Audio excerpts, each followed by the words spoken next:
How's it going, everybody? These are my fungus stem and tree farms using the Cascade converting and tree height detection technology first introduced to me by ilmango. These are designed for one wide block stream contraptions like TNT blast or TNT efficient blast chambers, block cubers, and you're gonna have to hook them up with smart pistons and all that other stuff, and I'll leave resources for that in the description. Here we have 8 farms designed from 4 concepts. These 2 are identical to each other, just switched up for each fungus type, and these 2 are also identical for each fungus type as well. First, let's go over how to use these farms. So for the fungus, these cute ones that I have over here, you want to stand here, grab a fungus, turn on your bone meal, and hold right click right here. And the same thing applies to this one over here. A similar thing with the other fungus stem farm. Stand right beside the dispenser or the dropper, grab your fungus, turn on your bone meal, and hold down right click.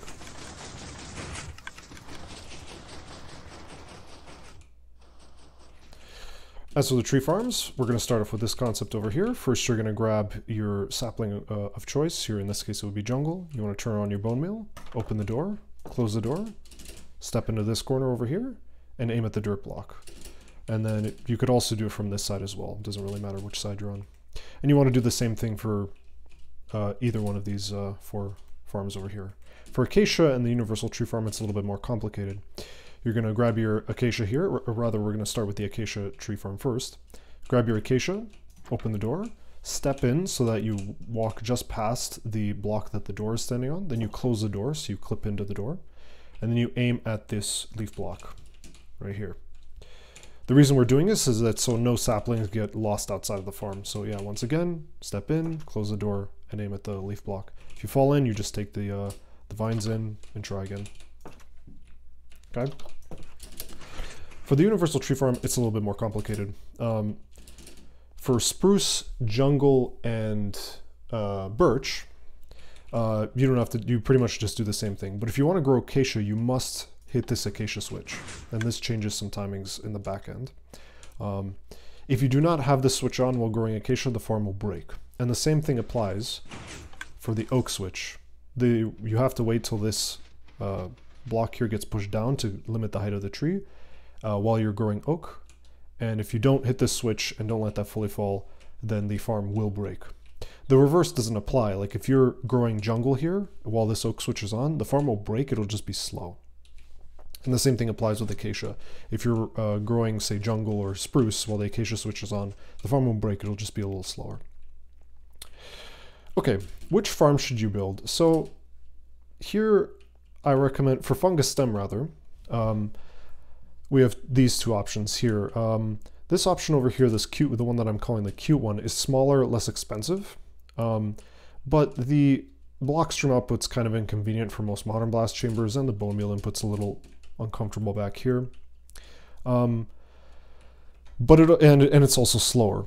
Compare that to this version I have over here, which includes tree height detection, and it's bigger, more expensive, but the bone meal input's a little better, and the output's a little nicer back here for most modern blast chambers.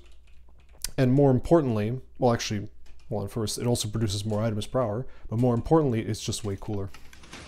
I mean, I love this thing so much. I could look at this forever, but I have a video to record. As for the tree farms, generally speaking, let's start with the late game. In the late game, I'd recommend building a tree farm for each tree type, and then hooking up to its own individual blast chamber. I find that this is much better. It's much easier to deal with, or rather much more efficient to deal with bone meal and TNT distribution, rather than trying to hook up a lot of chambers or a lot of farms to one blast chamber and then having to put in safety mechanisms so they don't run at the same time and all this stuff. That is nice in the mid game, but once you get to the late game, I think it's much better to have a bunch of parallel farms, so you could run, say, your cobblestone generator and your tree farm at the same time. That being said, there is a place for the universal tree farm. I think in the mid-game, when you don't want to build a giant TNT sort of complex with a bunch of TNT blast chambers and you just need something, the universal tree farm is quite nice.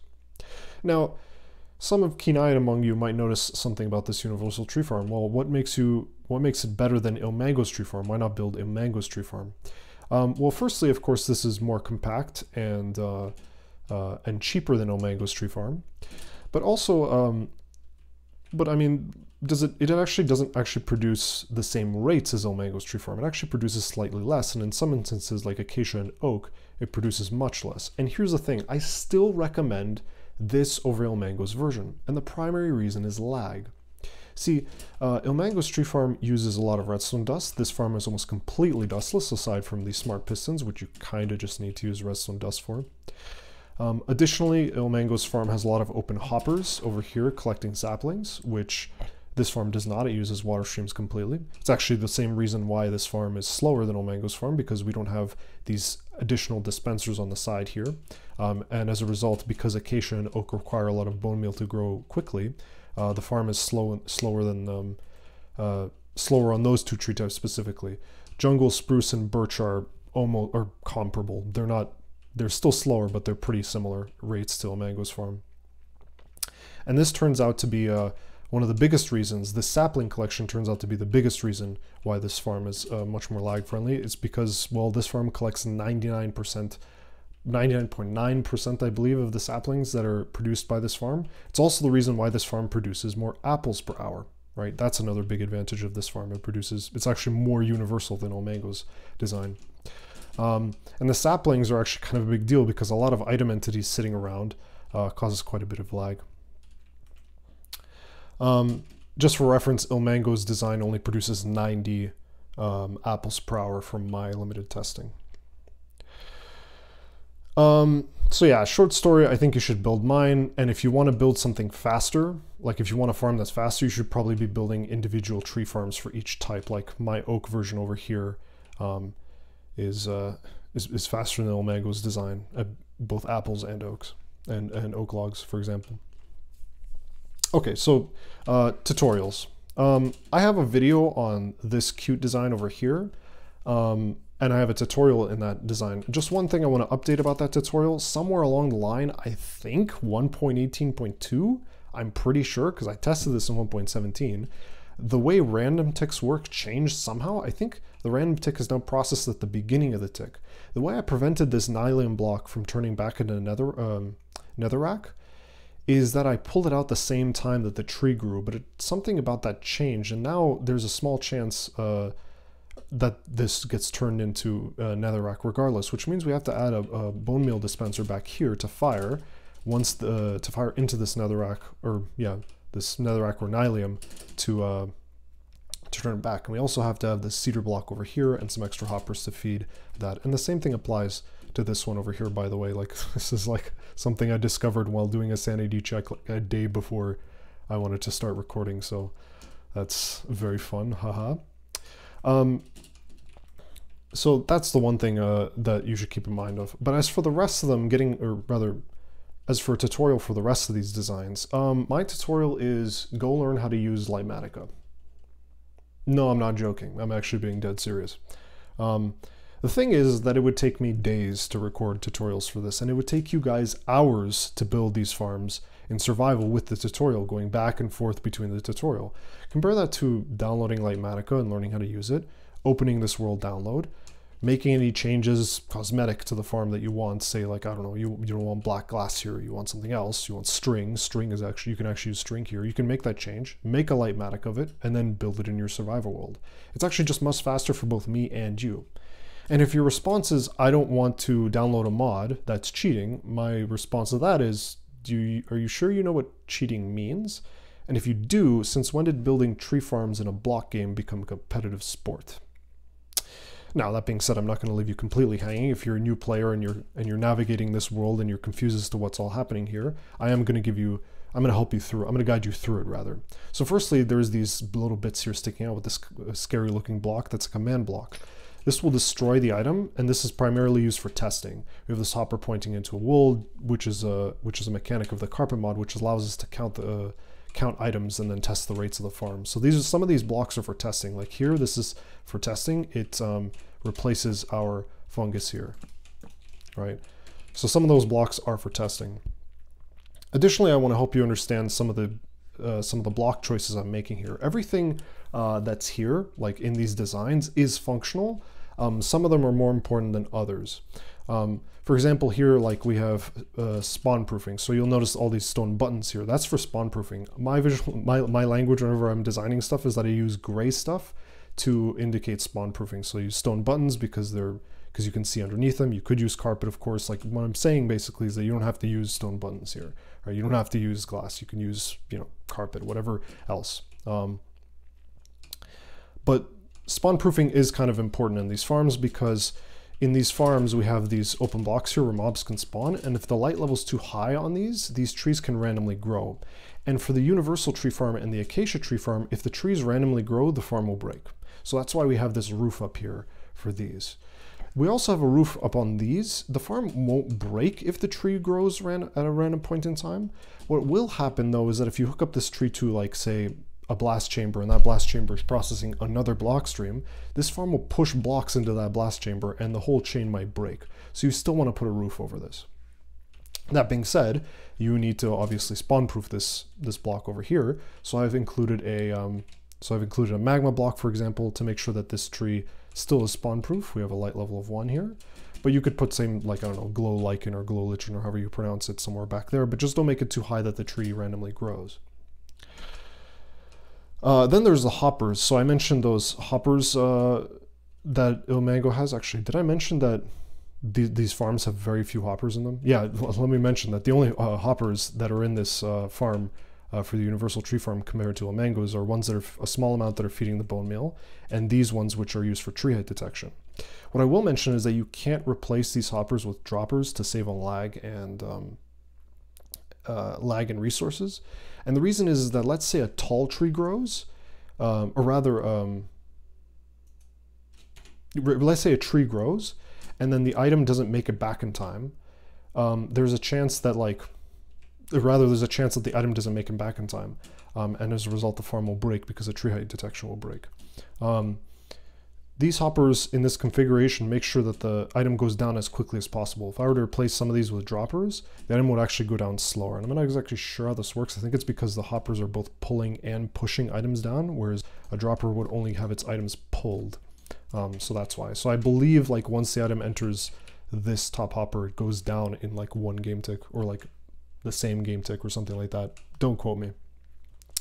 Then there are the rails. These rails are, obviously you can replace them with powered rails if you want. I just use activator rails personally, but some of their orientations are rather important. Like, for example, this rail needs to be pointed this way in this configuration. This, by the way, this thing is absolutely magical. I'll leave a link in the description to this thing. This is an instant rail line. I love that. This is just, I love the thing so much.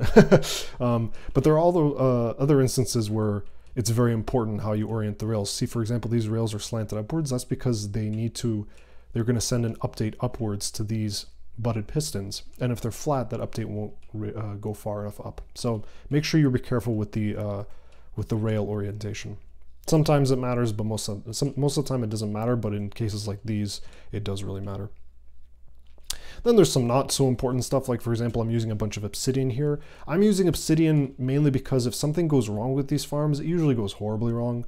And obsidian just kind of contains the damage, and it makes it not nearly as horribly bad. Like, you don't have observers sticking out and stuff like that. So obsidian, even though you could, like, you could just use normal blocks here in the back here, but obsidian just contains the damage, and I highly recommend that you just use obsidian anyway. It's going to be a pain in the ass to tear down if you need to, but yeah, like, look, I put obsidian back here, even though I don't need to, and Lord knows humans are going to make mistakes, and your farm will break, and this will just help you contain the damage. Then there's some stuff like this acacia, this redstone block by this door over here. This door is getting pulsed by the bone meal dispenser here. This observer is powering this dropper here, and it's powering it through this log block, and to prevent it from going back and forth like this, we just have a redstone block beside it. So stuff like that. A lot of the stuff is necessary, but some of it obviously isn't. Like here, for example, this is functional. It prevents saplings from getting stuck, but it isn't completely necessary. And I'll actually discuss these ladders because there's quite a bit of a long story, but to shorten it, basically, these ladders are a non-movable block that can be waterlogged and block water. And they prevent leaves from growing inside them, which I will discuss later. Just keep that in mind when I explain the farms. So is there anything else? So yeah, like my designing style is a little bit unconventional for most tree farms, but I promise most everything here, it actually does serve a functional purpose. Even this cactus down here, which is kind of silly. I will admit you can get rid of the cactus, but it's there just to collect saplings that might fall in here and just, you know, just to prevent a little bit of lag. Why can't I get out of here, please? Okay. So yeah, you could probably remove this. I'm a perfectionist, but yeah, like, so just keep in mind, do some testing if you're not sure what's necessary and what's not. Okay, so now there's a little bit of story time. So Ilmango released his universal tree farm in, if you can believe this, hold on to your hats here for a second, March 2020. Bruh. His 1.15 universal tree farm came out in March 2020. Bruh. Dude, it feels like that's so long ago. Oh my good Jesus. So long. Like, it feels like that farm came out like 5 years ago. It only came out 2 years ago. That's incredible. But yeah, that thing came out and I love that thing. I'm going to put a link to it in the description. It's just a wonderful contraption. And my attempts to improve it and use the technology from it are kind of like a redstone adventure for me. Like, if I were to recommend to any redstoner, if they wanted to challenge themselves, try to build a universal tree farm or just a tree farm and try to make it as fast and lag efficient as possible. Tree farms cover so many different things. Like, we have storage tech over here with bone meal. We have water streams. We have pistons and pushing and update orders and all these things, and like create and observers, and you know, all these, like, so many different fields of redstone come together in tree farms, and you improve so quickly and you learn so much from the game when you're trying to build a tree farm. It's a great challenge and I recommend it.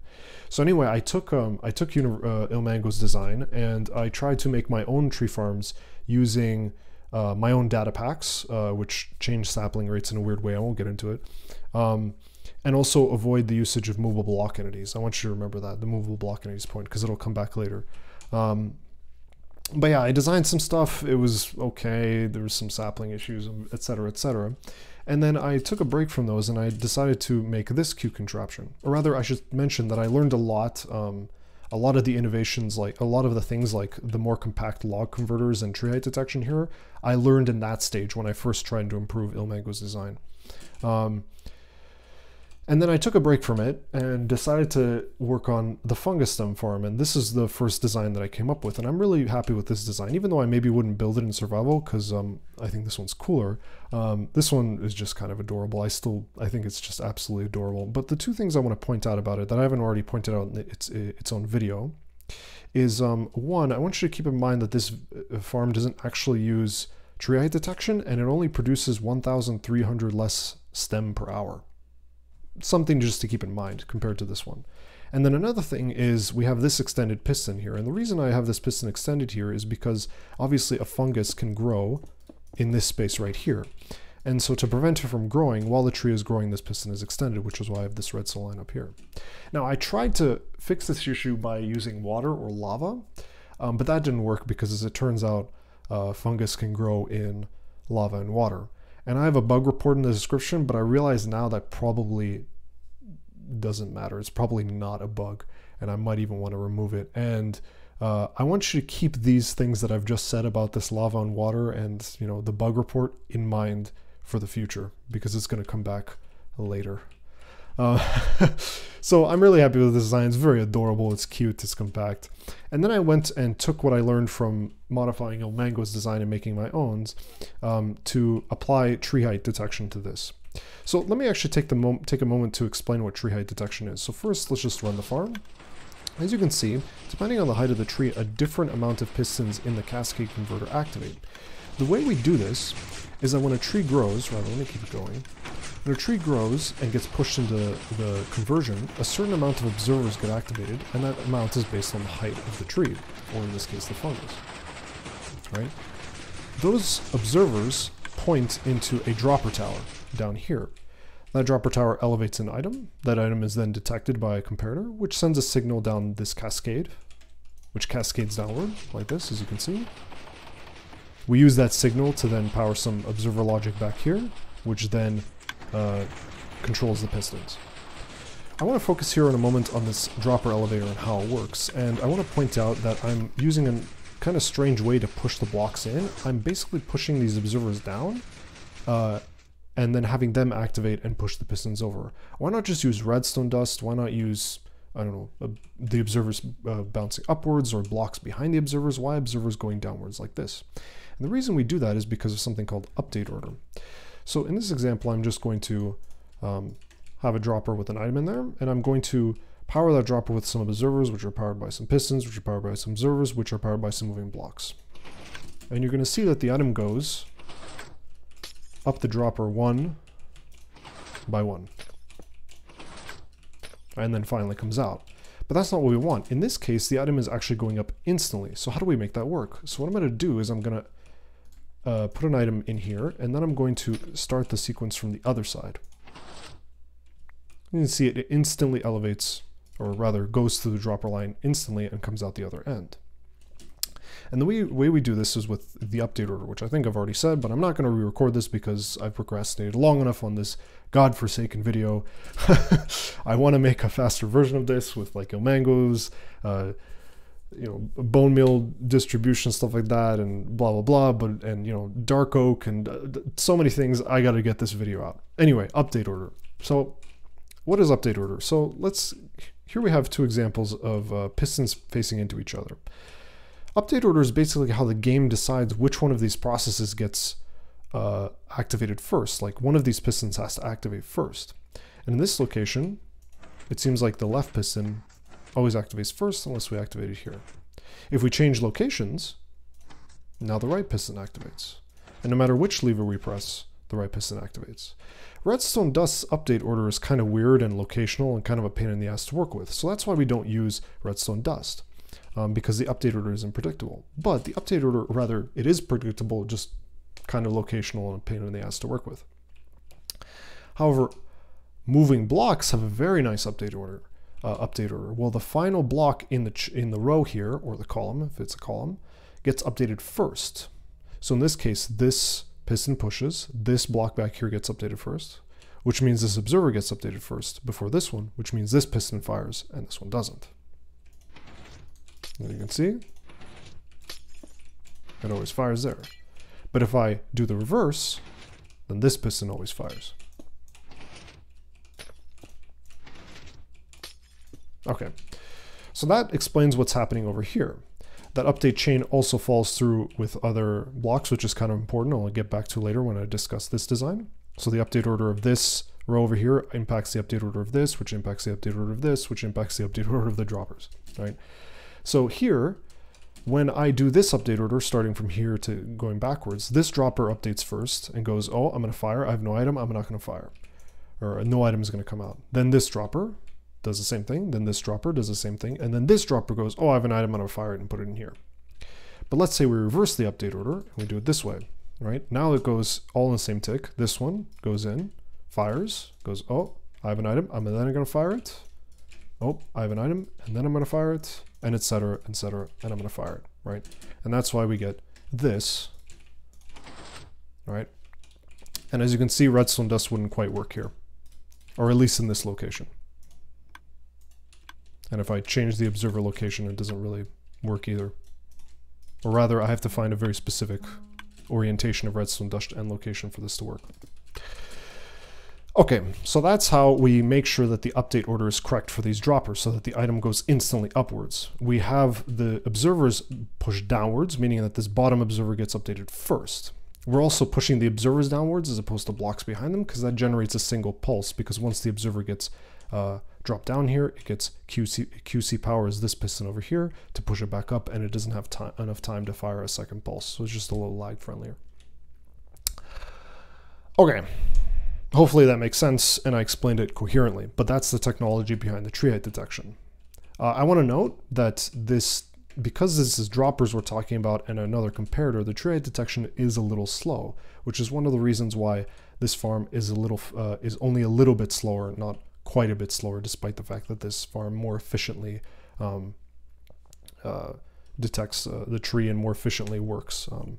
Because it takes several game ticks for the farm to detect the tree height and then start processing the tree, whereas this one instantly starts processing the tree. So that's why this one's only a little bit faster. And we're going to come back to that later when we discuss the oak. Remember that. Okay, what else?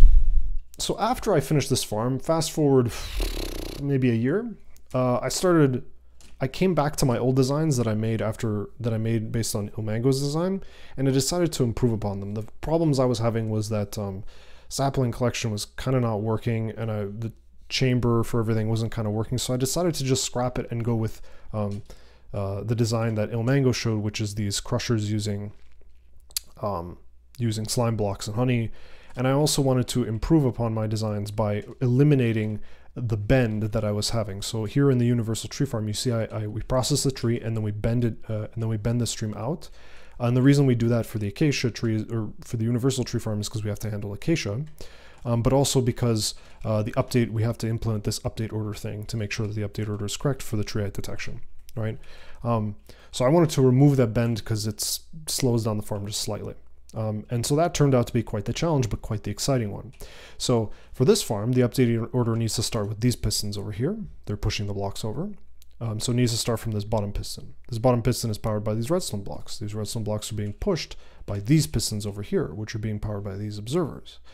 So that's why we have these observers being detecting a column of blocks that's going downwards, so that the update order starts from the bottom and goes up to the top.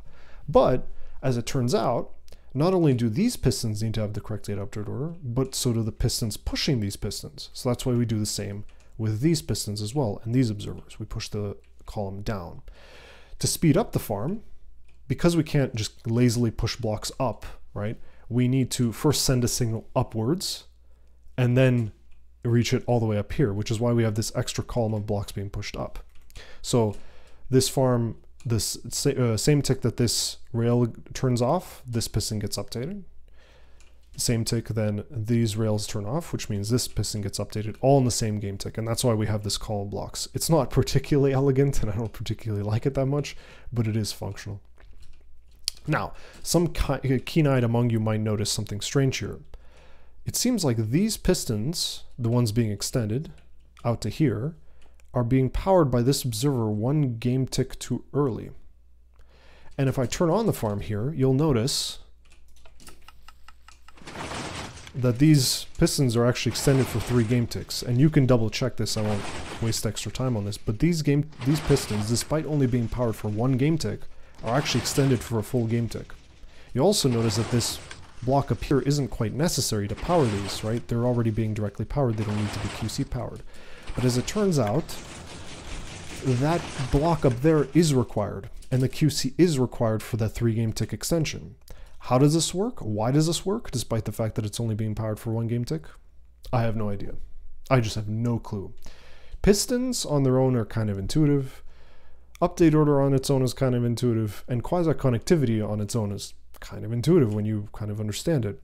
But when you put all 3 together, weird things happen, and I don't understand. I genuinely have no idea. If anybody actually has any idea what's going on here, please let me know. Maybe it's like the piston is like confused because like the update, like I tested this where the update order of the observers is top to bottom as opposed to bottom to top, and it doesn't work. The update order has to start from bottom to top. So probably that's something what's going on there. Maybe the piston doesn't know it's being updated, and then once it fully is extended, it realizes that it's no longer powered, and then I have no idea. I have absolutely no clue what's happening here, but it works, and I'm not going to question it. For the other crushers, because we don't need the fancy update order, we can do something a little bit simpler, which is use leaves, which I say simpler, but it is simpler, but it's much less intuitive. So I can't remember what patch this was, but they made a change in one patch where leaves, when they change this block sit here, this distance state, that is now detected by observers. So the distance tag is determined by the distance this leaf block has to a log block. So this is stripped crimson stem that actually counts as log or wood block. And so when I push this log block over here to touch these leaves, the observers will detect that change in data and send out a pulse, right? And the time it takes for the leaf to update is 1 game tick. So this updates after 1 game tick, then this updates after 2 game ticks. And as a result, when we put 2 of them together like this, we actually get a 3 game tick pulse when we power one single block. And to prove it, we are going to 0 tick this piston here. There you go. One weird thing that I should mention, and it's one of the reasons I have like a log block in a weird location, is that when you do this, something weird happens. So you can see we get this double pulse, but we can avoid it by having the leaves already, quote, powered, unquote. So that's something weird. I don't quite understand it, but yeah, the reason we have this log over here is to prevent these leaves from double pulsing this observer and causing some issues, excuse me. But yeah, so back to this contraption over here. As you can see, this leaf is directly connected to it. So after 1 game tick, this observer will fire, or after 3 game ticks, this observer will fire, whereas this one will fire after 4 game ticks. And so the result is that we get a 3 game tick pulse on these pistons over here, which sends them out for 3 game ticks, which is the minimum we want. Okay. Update order leaves. I have a checklist of things I want to explain. Oh, I forgot something very important. So one of the other innovations that I found, or rather that was shown to me when I was building this, was by Kdender. He recommended that while this other tree is growing, or rather this other tree is being processed, we grow another one in the chamber, or fungus in this case. Sorry, it's going to be hard to kill that habit. So while this fungus is being processed, we grow another fungus, and that's what this circuitry back here is for. Let me turn on the farm for a second. So once the tree grows, we have this redstone signal that's powered, right? And once this tree cascade converter is finished, it sends a signal over here, which then pushes this block back into place, which is powered by this redstone dust, which then sends a signal for it to be harvested. Rather, let me do it again from a better perspective. Once the tree grows, redstone dust is powered, tree is processed. This block gets pushed out. Once the other tree is finished processing, then this block is pushed back, which means this rail can now be powered. So I applied the same principle over to this farm and tried to apply it. I never applied it before.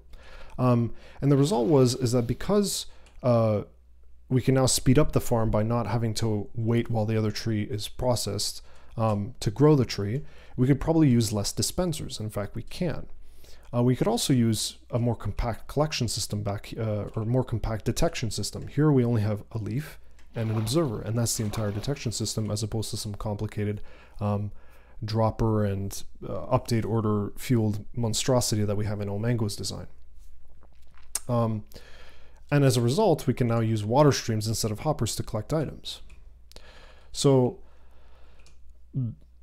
like I said with comparing the UTF, my UTF to ilmango's UTF, the triple dispenser setup is still faster, but it's not that much faster. So I'm quite happy with this compromise. I think it's a much nicer compromise. We can use water streams instead. We don't have to use as many hoppers, and it produces much simpler circuitry as well as being much cheaper. Okay.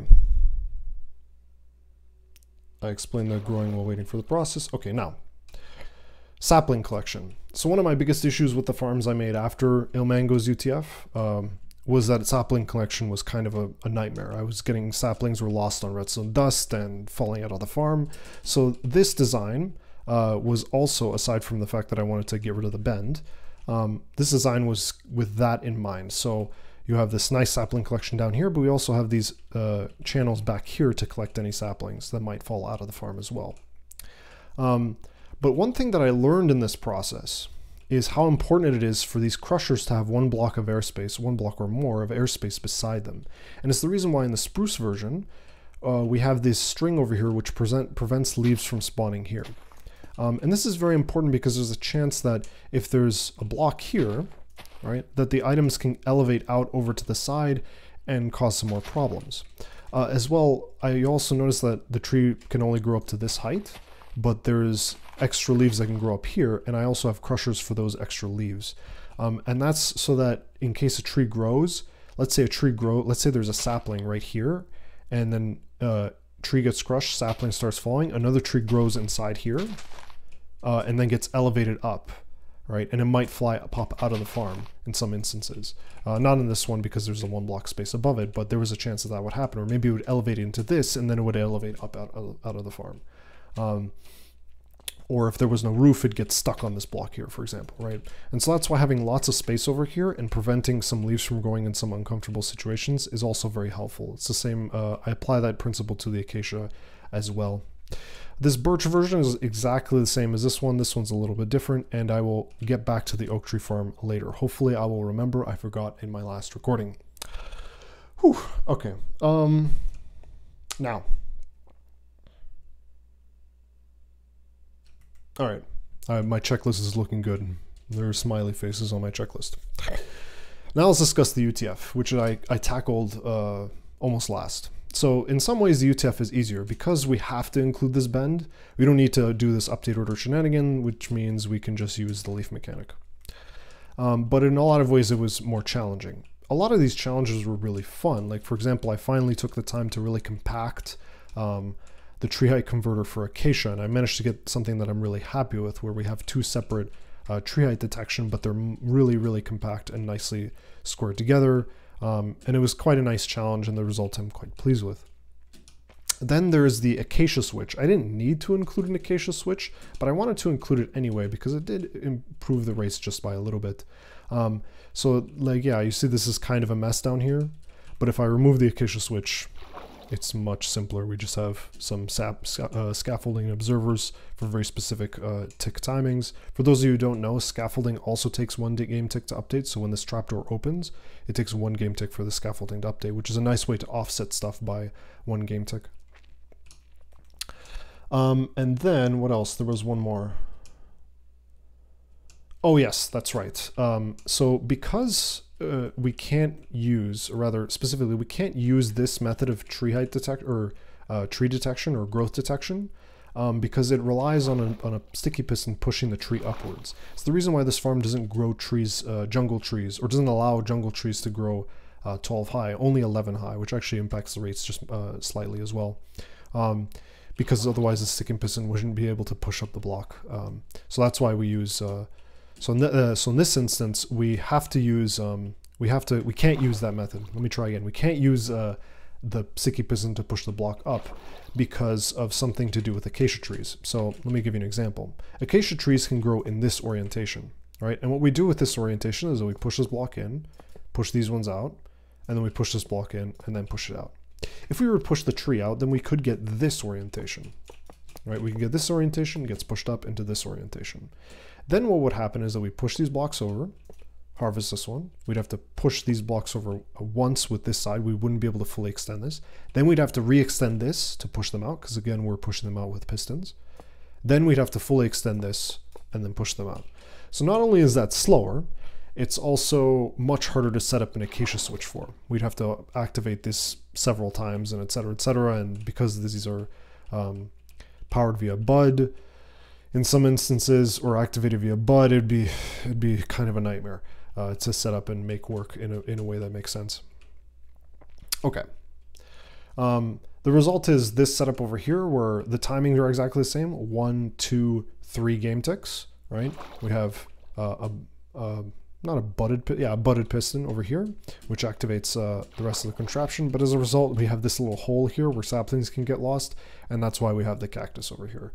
I'd really like to get rid of the cactus, but I'm a perfectionist. What can I tell you? Fight me in the comments. Okay. So like I said, most of these challenges, including all 3 that I just mentioned, are quite fun, and they were quite interesting and challenging and kind of great. But then there was the one challenge that almost pretty much ended this project. So remember back when I said about this piston, how fungus can grow in liquids? Yeah, it turns out trees can also grow in liquids. And you might be saying, well, yeah, Drake, that's a 1.19 feature. No, I'm talking about 1.17. I'd be like, okay, well, how is that a problem? There's no water here. Well, acacia can grow at this height. So, yeah. Well, okay, Drake, that's fine. You just lower the crushers down. And some of you might notice, oh, we can't crush these top leaves because of the piston push limit, etc., etc. And I'm like, oh no, it doesn't just replace that. It replaces water source blocks. Yeah. And this turned out to be quite the nightmare. And not only does it replace water source blocks, it'll replace things like glow lichen. Yeah, waterlogged glow lichen will get replaced by leaves. Yeah, and this turned out to be quite the scary challenge, because there was a good chance that this entire concept down here would have to be completely scrapped. Everything, and as a result, because this concept is like, because like this layout is so like particular with like this the buds and like the rails and everything here is so like squeezed together, like it could have like completely thrown the project into the wind. This universal tree farm maybe couldn't have never even worked. So that's why we have things like these ladders here, because again, this ladder is waterlogged. It prevents the leaf from growing inside of it and replacing the water, and it's not movable. We also have a rail here. You could use a slab. You could use, just don't use glow lichen, because apparently that gets replaced. So yeah, and then because it's not movable and it's waterloggable, but it has a hitbox on top of it, we need to put more ladders on top of it to prevent, you know, items getting stuck on it. Of course, you don't have to, right? You could just put the ladder down here and that's fine. But you know, if you want to be a perfectionist like me, there you go. So yeah, eventually I made it work, and it was, you know, I figured out how to, you know, work with water streams. This, by the way, these stairs here, they don't have to be stairs, but they're waterlogged. It's very important that these are waterlogged, that there is water in this slot. Otherwise, it'll overflow onto these this string. I probably should have mentioned that when I was discussing how to build it. But yeah, this was, turns out to be quite stressful. I had to like rebuild a bunch of stuff, and then there were some timing confusions, and then it was yeah. But anyway, I'm quite happy with the results here. There are some things to improve, which I'll get to later, but I think this is a worthy successor. I'm really happy with this design, and while I'm kind of a late game player and I might not even build this farm, I'm really happy with it. And I want to thank ilmango for releasing his stuff like ilmango's design like really sent me down a journey, and I really want to thank him for inspiring me to do this type of stuff. I really had a lot of fun designing all these farms. Before I get to the flaws, I just want to cover the oak farm one final time. So as it turns out, at some point in time, oak can also grow at this level as well. Like the leaf can grow in these specific spots. I don't know when that happened. I'm pretty sure that wasn't a thing at one point, but yeah, so that's why we have these cute little pistons over here on the side to just get rid of that. But another thing you might notice with this oak variant is that we actually aren't using tree height detection. So as it turns out, this so oak trees can only grow, when you limit their height, you can only grow 4 or 5 at this height. And so at that point, if we're only detecting between 1 or 2 heights, then we don't really need tree height detection. If you take a look at this, look at how fast this is. The Cascade converter almost pretty much instantly starts harvesting the logs once it's, if it's 5 high. And the result is we get quite a nice boost in rates. And it's also very, very cool. And it really shows why the tree height detection might not even necessarily be necessary. I think the farm that would benefit from the most might be the jungle farm, but every other one like birch and definitely oak at least might not require it. Oak definitely doesn't require it, and it's probably a detriment. In fact, in my testing, it was quite the detriment. But birch might still require it. I might do more testing to see if birch might benefit from removing the tree height detection or not, or if it might be equal. But again, this video is 43 minutes long, and I'm procrastinating enough on it. So yeah, there's a lot of things more to be tested. Is there anything else? Let me check my... Okay, yeah, I think I've covered my oak good. Last time I recorded this, I went 40 minutes, and then I started uploading and realized I didn't actually cover oak. I just forgot. So yeah, there you go. So an important detail, the tree height detection might be obsolete in some instances. It definitely seems like it might be with the fungus, because it tends to grow very tall regardless. Okay, so some things I'd like to improve about these things. Most of them, they're minor. Like I said, this cactus is kind of really silly, but you can feel free to fight me in the comments. I will win. I challenge you. And there's, you know, some other stuff, like, I don't know, some redstone timing. Like, I'd like to figure out a way to reduce the signal strength of this dust, but I don't know, that seems pretty hard to do. I mean, these are smart pistons. They kind of need to be using dust. It's pretty challenging, unless it's some exotic setup. What else? Yeah, a lot of minor things. Like, yeah, if I could figure out a way to, you know, do the activation method where I can remove these crushers and move them up here, that'd be nice, so I could get rid of the tall jungle over here. That'd be nice. Some saplings have been getting caught on this occasionally. But the main thing I'd like to do is figure out a way to increase the speed of the detection. I don't think it's worth for me to replace these observers with redstone dust, but I think if I can find a way to increase the speed of the growth detection, I think that'd be pretty nice. Like if I could remove, like, I don't know, 1, 2, or even all 3 game ticks of detection delay for this, that'd be quite nice. It'd really really allow me to speed up or increase the rates of the farm, maybe even to be more comparable to ilmango's design. And then of course add more dispensers while keeping the advantages of the water streams. That would also be nice. But like I said, there's a lot of things to do, and I just want to get this goddamn video out.